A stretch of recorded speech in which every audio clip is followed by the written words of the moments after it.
Ito yung breaking news mga kababayan na magpapasama ng loob sa mga DDS na walang tigil sa panggagatong sa military and other uniform personnel na mag-withdraw ng support sa ating Pangulong Bongbong Marcos para iupo si Sara Duterte. Ano anya yan, Mr. Maravillas? Malabo na po talaga ang pangarap ni Sara.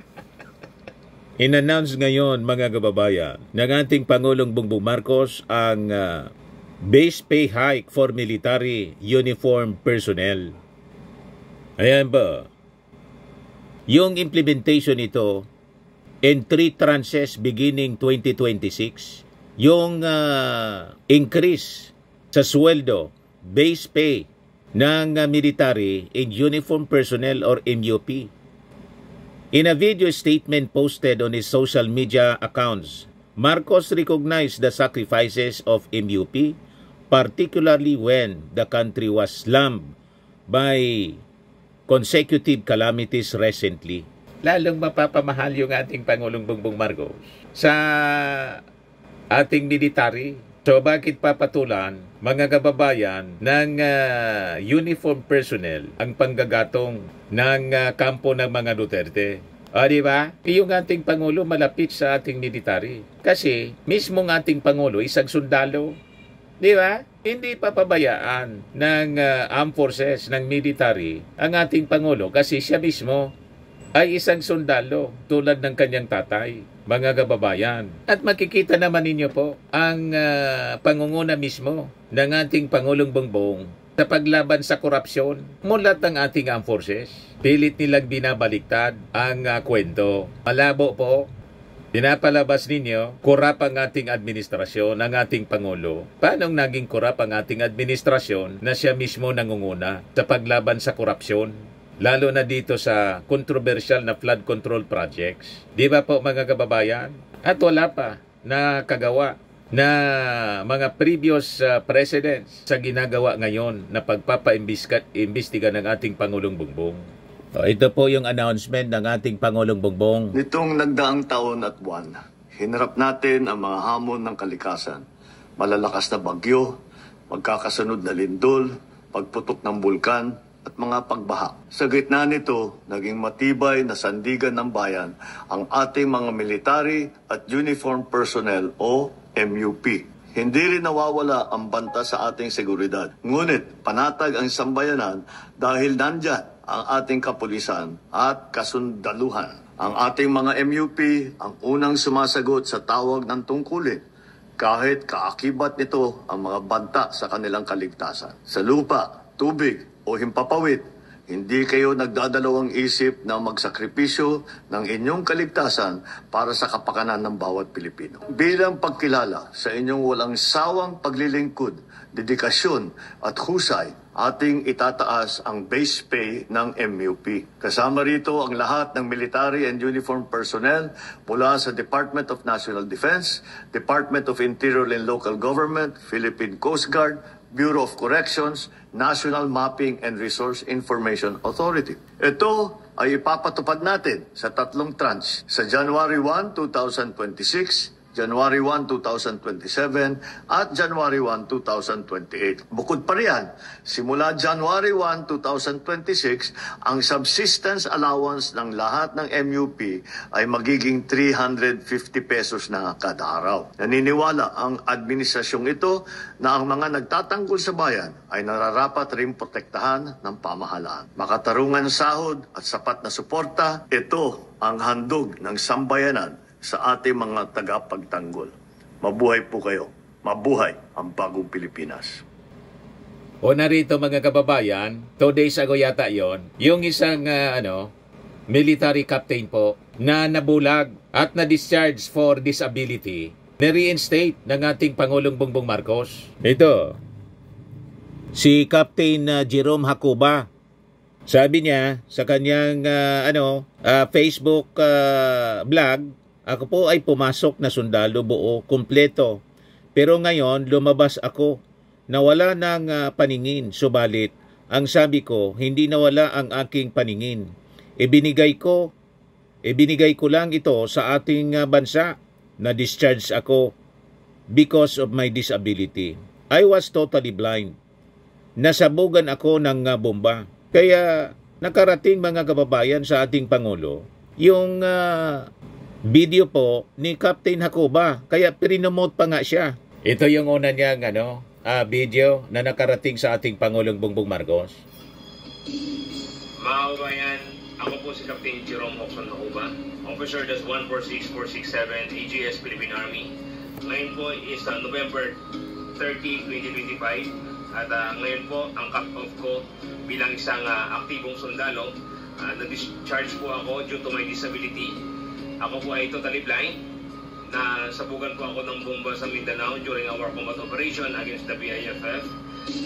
At ako po ay pumasok sa sundalo na buo, kompleto. At ngayon po, lumabas ako na wala nang paningin. Subalit, ang sabi ko po ay hindi nawala ang aking paningin. Ibinigay ko lang po ito sa ating bansa. Isang karangalan po ang mabulag para sa ating bayan. It's an honor to be God wanted for our country. So what kung nawala ang aking paningin? So yun yung video niya mga kababayan. Nakaabot sa ating Pangulong Bongbong Marcos. Kaya gumawa din ng video yung ating Pangulo para ipaabot kay Captain Jerome Hakuba ang kanyang naging desisyon na bigyan ng pagkakataon ang sundalo na makapaglingkod pa rin po. Pakinggan natin yung ating Pangulo. Magandang araw po sa inyo lahat. Ito po ay nakakaiba sa iba't ibang video na aking ginagawa. Dahil ito po ay tungkol sa isang magiting na sundalo natin na si Captain Jerome Hakuba, ODAS 146467 Philippine Army. Kung nakita nyo po, ang ating butihing kapitan ay nabulag dahil nasabugan po ng bomba. Nagjo-duty siya at ito yung nangyari sa kanya. Ngunit pagkatapos siyang nabulag, ay nabigyan siya ng tinatawag na CDD or Complete Disability Discharge. Ibig sabihin, hindi na siya pwede sa military dahil nga hindi na siya pwede sa combat operation at nabulag na nga siya. Nung nakita ko yung video niya at pinag-isipan ko yung mga nangyari sa kanya ay parang hindi tama. Dahil ito ay isang opisyal na itinaya na nga niya ang buhay niya para sa duty na para ipagtanggol ang Pilipinas. At dahil sa ganyan ay basta't bibitawan na lang natin. Ay hindi naman yata makatarungan yan. Kaya binigyan ko ng instruction ang ating Chief of Staff na isuspindi na yung CDD ni Captain Hakuba. Bukod pa doon ay dapat ibigyan siya ng promotion dahil sa katapangan niya at gawin na siyang major. At maghanap po tayo ng mga iba't ibang posisyon na pwede pa naman siya yung ating mga tinatawag na the major adaptive duties. Kasi kahit nabulag na po, marami pa ring duty na pwedeng gawin ng isang sundalo, lalong-lalo na sa isang sundalo na may 15 years na experience. Marami maidadagdag at maitutulong sa atin yan. In-instruction ko rin ang ating Secretary of National Defense na pag-aralan ulit itong polisiya natin para hindi naman mangyari ulit ito.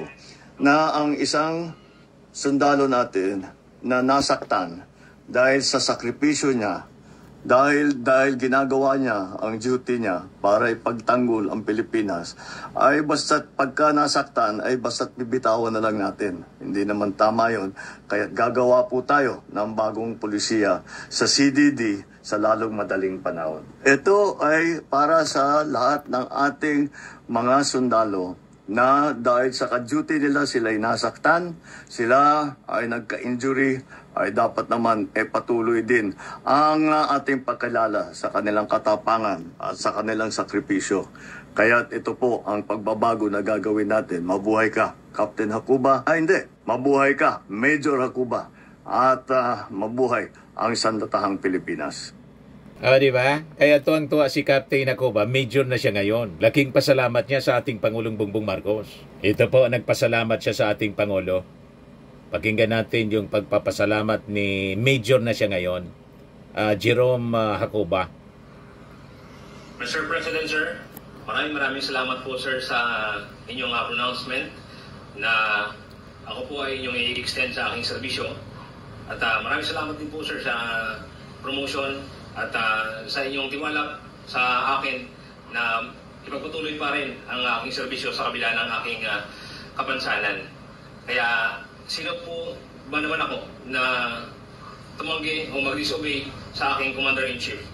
Kaya kung noon ay ang ating former President ay in-extend din ako sa serbisyo at ito din po ang inyong ginawa. Kaya masasabi ko na ito ang mga Commander-in-Chief na may pagmamahal sa mga kasundaluhan. Kaya maraming salamat po, sir.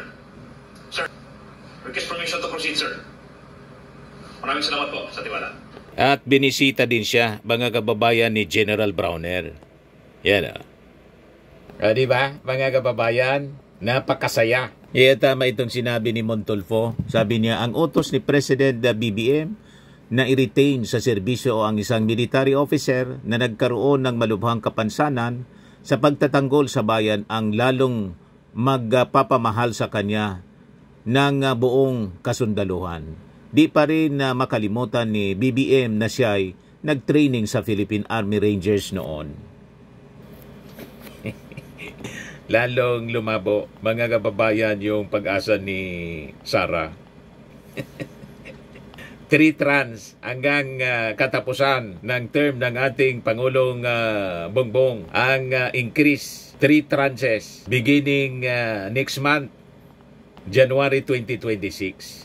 May increase na po sa base pay ang military and other uniform personnel. Di ba, mga kababayan? Yes, sabi ng mga netizens, salud po sa malasakit mahal na Pangulo. Sabi ni Teresa Lozano, very understanding ang presidente natin. Wala siyang katulad, mapagmahal at may takot sa Diyos. Kaya nagagawa niya ang lahat. Keep up the good work, Mr. President. Sabi ni Louie Dalisay, ikaw ang karapat-dapat na ituring na bayani ng ating bansa. Salamat sa pagbibigay ng pagtitiwala sa ating mga kasundaluhan para ibuwis ang kanilang buhay para sa bayan. Tunay na maging modelo siya sa lahat ng nagbubuwis ng buhay. Tuwang-tuwa yung ating mga netizens sa naging aksyon ng ating Pangulong Bongbong Marcos nang tawag ng kampo ng mga Duterte, adik, bangag, pati ni Amy Marcos. Malabo ang isang ganitong tao na maniwala ang mga kababayan nating adik ang Pangulo. Matino siya mag-isip, di ba? May totoong pagmamalasakit sa ating mga mamamayang Filipino, including sa ating military and other uniform personnel.